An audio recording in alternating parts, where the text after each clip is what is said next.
मगध भारत में एक प्राचीन साम्राज्य था जो अब आधुनिक बिहार राज्य का हिस्सा है। ये प्राचीन भारत के सबसे शक्तिशाली और समृद्ध राज्यों में से एक था और समय के साथ इसने कई राजवंशों का उत्थान और पतन देखा। यहाँ मगध के प्रमुख राजवंशों की समय सारिणी दी गई है। हर्यनका राजवंश 544 बीसी 413 बीसी। हर्यनका राजवंश मगध का पहला शासक वंश था। ये बिंबिसार द्वारा स्थापित किया गया था और लगभग 131 वर्षों तक चला। इस वंश के सबसे प्रसिद्ध शासक राजा अजातशत्रु थे। शिशुनाग राजवंश 413 बीसी 345 बीसी। शिशुनाग राजवंश ने हर्यनका राजवंश का उत्तराधिकारी बनाया और लगभग 68 वर्षों तक चला। इस वंश के सबसे प्रसिद्ध शासक राजा महापद नंद थे।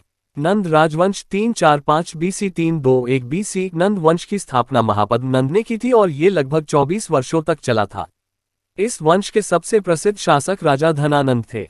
मौर्य वंश 321 बीसी 185 बीसी। मौर्य राजवंश की स्थापना चंद्रगुप्त मौर्य ने की थी और ये लगभग 136 वर्षों तक चला था।